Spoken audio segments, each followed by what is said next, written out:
இது சின்ன ஒரு மினி விளாக் தான் பார்க்க போகிறோம். ஹெல்மெட் போட்டு எங்கே கிளம்பிட்டேன்னு பார்க்குறீங்களா? எங்கேயும் இல்லை. நமக்கு ஆடி வெள்ளிக்கிழமை 1ஆம் தேதி வந்துட்டு நமக்கு வந்து திருவேற்காடு கோவிலில் வந்து கேட்ரிங் சர்வீஸ் ஆர்டர் வந்துச்சா. ஸோ அதுக்காக நான் போனேன், கிளம்புனேன். அன்னைக்குன்னு பார்த்து பாப்பாவுக்கு வர ஸ்போர்ட்ஸ் டே வேறு. அவள் கபடியில் சேர்ந்துருக்கா. ஸோ அதுக்காக வந்து வேறு ஸ்கூலில் இருந்தும் அவள் ஸ்கூலுக்கும் வேறு ஸ்கூலுக்கும் மேட்ச் நடக்குது, நீங்கள் வந்து பாருங்கன்னு சொன்னால் நான் போகலை. ஏன்னா நான் அந்த வேலைக்கு நான் போனால் தான் பிள்ளைங்களை வந்து நான் ஃபேமிலியை ரன் பண்ண முடியும். அன்றாட தேவையை நான் அவங்களுக்காக நான் செய்ய முடியும். நான் யார்கிட்டையும் போய் நிற்க முடியாது. பாப்பா வேறு இப்போ தான் சேர்ந்துருக்கா கபடியில், ஒரு 1 மந்த்து தான் ஆகுது. அதில் வேறு அவளுக்கு அந்த ஜெஸ்ஸி ட்ரெஸ் எடுக்கணும்னு சொல்லி கேட்டால் அதுக்கு ஒரு 650 ரூபா கொடுத்தோன்னே. இப்போ எங்கள் ஸ்கூலுக்குள்ளே போகிறீங்கன்னு கேட்பீங்க. பாப்பா சாப்பிடாம போயிட்டா, நான் பார்க்க வரலன்னு சொல்லிட்டு கோவத்தில் சாப்பிடாம போயிட்டா. எனக்கு அது மனசு கேட்கவே இல்லை.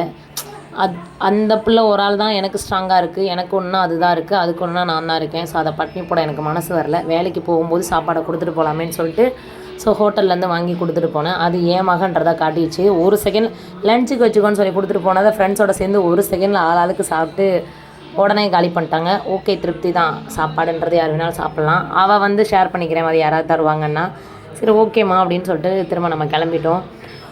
வேலைக்கு போனோம். அங்கே 10 மணிக்குள்ளே இருக்க சொன்னார். நம்ம இங்கேருந்தே 9:30 மணிக்கு தான் கிளம்பணும். தம்பியை யார்கிட்ட அங்கே விட்டு போகிறீங்க, நீங்கள் தனியாளாக இருக்கேன்னு சொன்னீங்க அப்படின்னு சொல்லுவீங்க. என் தம்பி ஒய்ஃப்கிட்ட தான் நான் விட்டு போகிறேன். ஸோ என் தம்பி ஒய்ஃப் வந்து பார்த்துக்குறோம். இதுதான் பாப்பாவோட ட்ரெஸ்ஸு.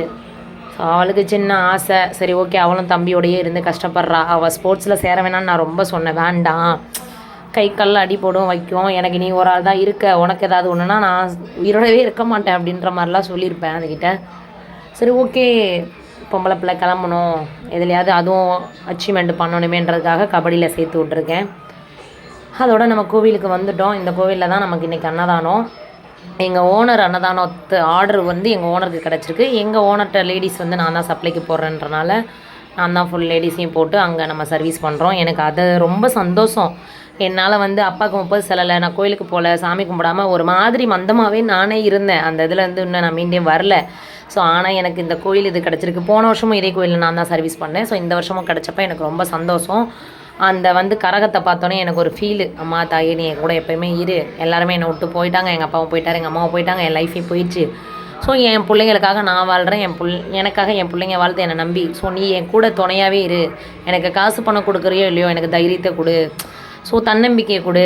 எவ்வளோ சோர்ந்து போனாலும், யார் என்னை ரோட்டில் விட்டாலும், கைவிட்டாலும், என்னை என்ன பேசினாலும் எனக்கு அதுலேருந்து மீண்டு வர்றதுக்கு தைரியத்தை மட்டும் கொடு அப்படின்னு சொல்லிட்டு, அப்படி தான் ஆல்ரெடி அப்படின்னு சொல்லிட்டு அந்த கடவுள்கிட்ட நான் வேண்டு கண்ணு கலங்காத ஒரு குறையாக நின்றுக்கிட்டு இருந்தேன்.